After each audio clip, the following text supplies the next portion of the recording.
ഇപ്പോൾ അർജുന്റെ സുഹൃത്തു കൂടിയായ ലോറി ഡ്രൈവർ മനാഫ് നമ്മളോടൊപ്പം ചേരുകയാണ്. ശ്രീ മനാഫ്, താങ്കൾ സംഭവ സ്ഥലത്തുണ്ട് എന്നാണ് കരുതുന്നത്.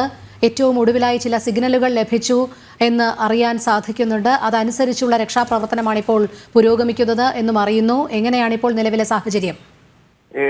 ഇന്നൊരു 10 മണി വരെ എടുക്കും, പണി നടക്കും. മഴ ഉണ്ട്, നല്ല മഴ ഉണ്ട്. ശ്രീ മനാഫ്, താങ്കൾക്ക് ചില ദുരനുഭവങ്ങളൊക്കെ അവിടെ നിന്നും ഉണ്ടായി അവസാന മണിക്കൂറുകളിൽ. ഇപ്പോൾ ഏറ്റവും ഒടുവിലായി കേരളത്തിൽ നിന്നുള്ള ഇപ്പോൾ അർജുന്റെ ബന്ധുക്കളും അതോടൊപ്പം രഞ്ജിത്ത് ഇസ്രായേലും ഒക്കെ പറഞ്ഞതനുസരിച്ചുള്ള ചില സൂചനകളുടെ അടിസ്ഥാനത്തിലാണ് അതേ സംഭവങ്ങൾ തന്നെയാണ് GPRും കാണിച്ചതെന്നാണ് അറിയാൻ സാധിക്കുന്നത്, സിഗ്നലുകളുടെ അടിസ്ഥാനത്തിൽ. അതെ അതെ അതെ, ഒരു പ്രതീക്ഷ ഉണ്ട്.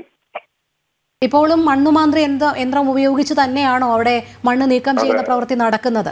അതെ അതെ അതെ അതെ അതെ, ഏത് രീതിയിലാണ്? കോഴിക്കോട് നിന്ന് ഒരു 40 ആള് റെസ്ക്യൂ, പല സ്ഥലത്തും റെസ്ക്യൂ ചെയ്ത 40 ആള് വരാൻ തയ്യാറായിട്ട് നിൽക്കുന്നുണ്ട്. ഗവൺമെന്റ് അലോ ചെയ്താൽ ഈ 40 ആൾക്കും കൂടിയും എക്സ്പീരിയൻസ് ഉള്ള 40 ആളുണ്ട്. അവരെ കൂടി ഇതിൽ ഉൾപ്പെടുത്തിയാൽ കുറച്ചുകൂടി നല്ലതായിരുന്നു. ശ്രീ മനാഫ്, താങ്കൾ ലോറി ഉടമയായതുകൊണ്ട് തന്നെ ആ ട്രക്കിന്റെ ഘടന താങ്കൾക്കറിയാം. മണ്ണിനടിയിൽ ക്യാബിനുള്ളിൽ തന്നെയാണ് അർജുൻ എങ്കിൽ നമുക്ക് പ്രതീക്ഷ നൽകുന്ന ചില മണിക്കൂറുകൾ തന്നെയല്ല ഇനിയും. അതെ അതെ അതെ, ലാസ്റ്റ് ഈ മണ്ണിടിയുന്നതിന്റെ കുറച്ച് മിനിറ്റുകൾക്ക് മുന്നേ നമ്മളെ മറ്റേ വേറൊരു ലോറി ഉണ്ടായിരുന്നു. അത് പാസ് ചെയ്യുന്ന സമയത്ത് വണ്ടി നിർത്തിയിട്ട് അർജുനെ വിളിക്കുന്നു എണീക്കാനും, ഉറങ്ങയിന്. ശ്രീ മനാഫ്, താങ്കൾ സൂചിപ്പിച്ചത് ഉറങ്ങുകയാണ്. അപ്പൊ ഫുൾ ലോക്ക് ചെയ്തിട്ടാണ് ഉറങ്ങുന്നത്. അത് ശരി. അങ്ങനെ ലോക്ക് ചെയ്ത് അതിനുള്ളിൽ സുരക്ഷിതനാണ് എങ്കിൽ അപകടത്തിന്റെ വ്യാപ്തി വലിയ രീതിയിൽ കുറയ്ക്കാൻ കഴിയും, അല്ലേ? അതെ, ഇപ്പൊ ചളി ഉണ്ട്. ചളി വണ്ടിനെ എത്ര ബാധിക്കും അതറിയില്ല. വല്ല കല്ലോ മറ്റുള്ളതോ വന്ന് അടിച്ചാലേ ഡാമേജ് ഉണ്ടാവുള്ളൂ.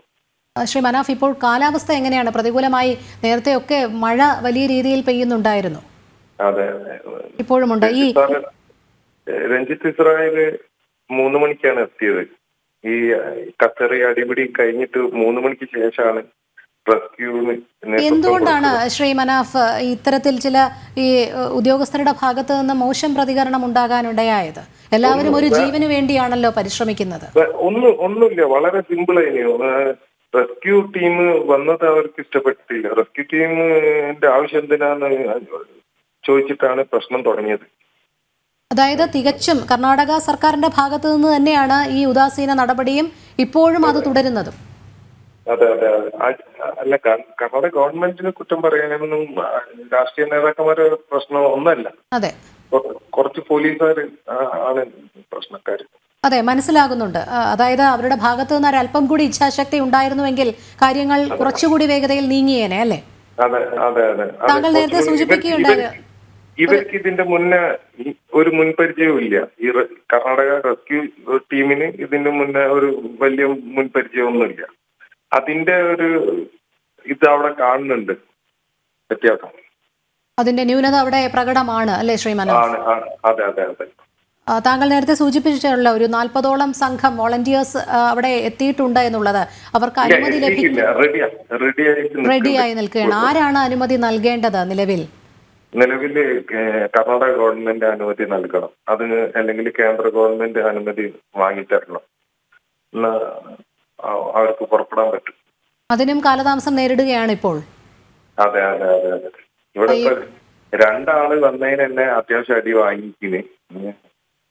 40 ആള് വന്നാല് നല്ല പ്രശ്നമായിരിക്കും ഇവിടെ. ശ്രീ മനാഫ്, അതിനുവേണ്ടി കേരളത്തിലുള്ള രാഷ്ട്രീയ നേതാക്കളെയൊക്കെ ബന്ധപ്പെടുന്നുണ്ടോ? എനിക്ക് വലിയ ഇതില്ല. മീഡിയ എന്തെങ്കിലും ചെയ്യാൻ പറ്റുമെങ്കിൽ ചെയ്താൽ നല്ലത്. തീർച്ചയായും മാധ്യമങ്ങളെല്ലാം ഇതിന്റെ പുറകിൽ തന്നെയാണ്. ശ്രീ മനാഫ്, ഒരു കാര്യം കൂടി. ശ്രീ മനാഫ്, എല്ലാവരും അറിഞ്ഞത് പ്രശ്നം.